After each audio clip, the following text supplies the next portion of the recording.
Yes, well, we'll take another story.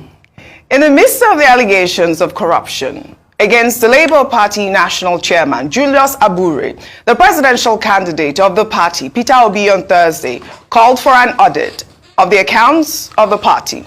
This was as Abure on Thursday, right here on The Morning Show, challenged the suspended national treasurer of the party, Oluchi Okpara, to provide concrete evidence to back her 3.5 billion naira fraud allegation against him. Speaking to journalist Peter Obi, who was accompanied by Aisha Yusufu, a member of his 2023 campaign team, said he's not involved in the accounting of the party's finances and that an auditor has been contracted to examine the party's finances. All the funds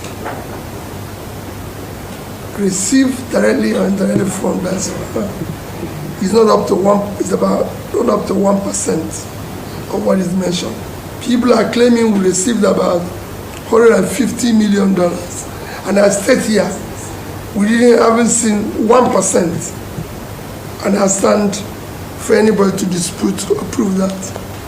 What we need to do in the party, and I discussed it with the leadership, is that we must now appoint a reputable audit firm to audit and be able to deal with the accounting of the party. So there's the allegation and counter allegation now that must be thoroughly investigated and verified. And we reconcile it and know exactly what we're doing.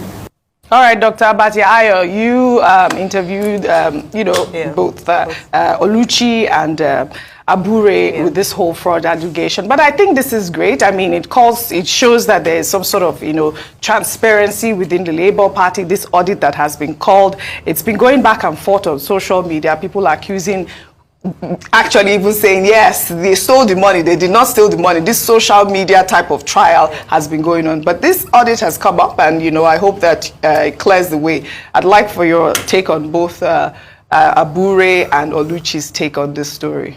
Okay, we had Julius Abure on the program yesterday, where he had the benefit of a right of reply. And he was saying that, in fact, the party had not seen any amount to the tune of 3.5 billion. He gave an account of a certain 1.3 billion and then maybe 700 million, totaling about just 2 billion. And he also said that, the party's accounts have been audited and all of that. However, it is good that Mr. Peter Obi has also intervened to call for audited accounts and to say the party accounts, even if they had been audited before, they will be audited afresh, and that he's not involved in party finances. Nobody mentioned his name in connection with it.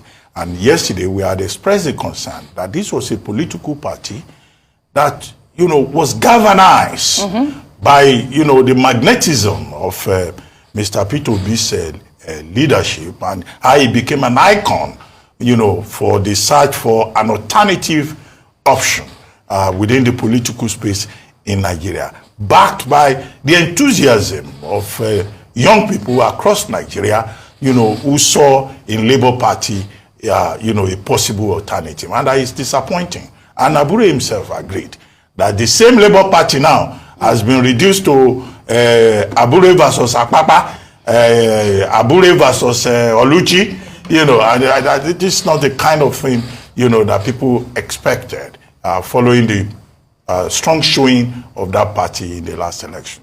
Final point is that it's a matter of law for political parties to submit audited accounts to INEC. Yeah.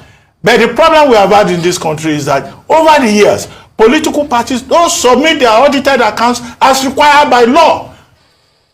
And so that's the problem we have to solve. And this is what now creates this kind of room, because INEC is supposed to have an oversight. INEC will announce, submit your audited accounts by so time. Nobody will listen.